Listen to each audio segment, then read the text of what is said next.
في زمن بقى الناس بتحكم فيه على البنت من سنها وتخلي الجواز مقياس لنجاحها. الزمن ده كنت أنا فيه، بنت بسيطة، قلبي مليان كسور من اللي بيتقالي، بس لسه عندي أمل في ربنا. كنت بعيش في صمت، الدعاء هو اللي كان بيونس وحدتي. كنت دايما أقول لنفسي كل ليلة وأنا ببص للسما: ربنا هيعوض صبري خير. أنا مريم، اتربيت في حي شعبي بسيط، الدنيا فيه جميلة والناس فيه طيبين. وأنا صغيرة كنت زي أي بنت بقف في البلكونة أتفرج على البنات وهما لابسين فساتين وبيتجوزوا. كنت بسأل نفسي يا ترى اليوم ده هيجيلي أنا كمان؟ من وأنا عندي 16 سنة تقريبا، واللي حواليا بيقولولي خلي بالك، الجواز رزق وممكن يضيع، واللي بتتأخر فرصتها بتقل. كبرت، كنت شاطرة جدا في الدراسة، دخلت الجامعة، وكنت دايما بحلم أخلص وألاقي نصيبي، حد يحس بيا ويكون قلبه زي قلبي. بس كل ما الوقت يعدي كان الحلم بيبعد، وكل مرة أفرح بزميلة ليا اتخطبت كان قلبي بينكسر. بضحك قدامها وأنا فعلا فرحانة لها وبقول لها مبروك، لكن من جوايا كنت منهارة. لما وصلت لل30 بدأت أحس إني داخلة في دايرة سودة، الدايرة اللي كل الناس كانت بتحذرني منها.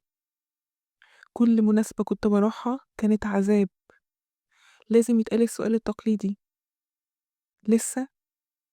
انت حلوة ومتعلمة، يعني أكيد في حاجة غلط، انت زي ما جوزتيش لغاية دلوقتي. الكلام ده كان بيعذبني أكتر من أي حاجة. كنت ساعات أرجع البيت أقعد على الأرض وأعيط وأقول هو أنا فعلا في حاجة غلط زي ما هما كانوا بيقولولي؟ كل الناس اللي كنت بحبهم اتجوزوا وخلفوا، وأنا كنت لسه بستنى. بشوف الناس والستات على النت وفي المترو مثلا لما أخرج شايلة أطفالها وأقول يا رب ارزقني كما رزقتهم. وفي مرة رحت لدكتورة نفسية، حكيت لها كل اللي جوايا، قالت لي انتي محتاجة تصدقي إن ربنا شايل لك الخير، ومفيش حاجة راحت، انتي بس محتاجة ترتاحي وتدعي من قلبك. خرجت من عندها وأنا قلبي وجعني أكتر، بس كان جوايا نقطة صغيرة أمل، كنت حاسة فعلا إن ربنا سمعني، بس كان لسه برضه مش لاقية نتيجة. في يوم كنت رايحة أحضر درس ديني، ست كبيرة جت قعدت جنبي وهمست وقالت لي باب ربنا مفتوح، مش هيسيبك، كرري الصلاة الإبراهيمية 100 مرة بعد كل صلاة، وداومي على صلاتك وداومي على أذكارك. سمعتها، ومن اللحظة اللي هي قالت لي فيها الكلام ده بدأت كل يوم بعد كل صلاة أقول فعلا الصلاة الإبراهيمية 100 مرة، وكل مرة كنت بدعي ربنا بدعوة واحدة: يا رب ارزقني الزوج الصالح اللي يحبني ويشيلني على كفوف الراحة، يا رب عوضني عن كل السنين اللي راحت. اللهم يا جامع الناس ليوم لا ريب فيه، اجمع بيني وبين زوج صالح، هين لين، غني بدينه وماله، يكون قرة عيني وقلبي وأكون قرة عيني وقلبي. وفعلا بدأت أحس براحة غريبة، بقيت أصحى من النوم عندي طاقة حتى من غير أي سبب، بقيت أضحك وأكلم نفسي وأقول في حاجة كويسة جاية، اصبري بس كمان شوية.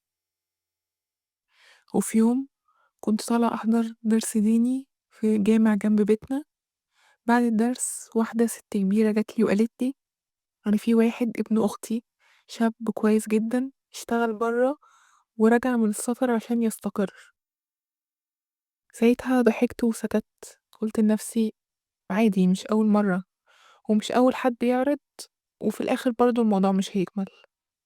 بس سبحان الله اتقابلنا، والأول مرة حسيت إني قاعدة قدام إنسان بيكلمني من قلبه، مش شايفلي سن ولا شكل، شايفلي بني آدمة تعبت وعايز يريحها ويرتاح هو كمان.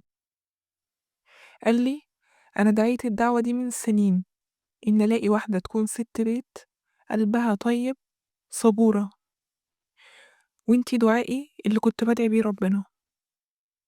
فضلنا نتكلم كتير قوي، وكل مرة كنت بقول لنفسي أكيد اللي بيحصل ده مش طبيعي، ده رد ربنا ليا على كل دمعة نزلت، وعلى كل سجدة دعيتها وأنا مخنوقة.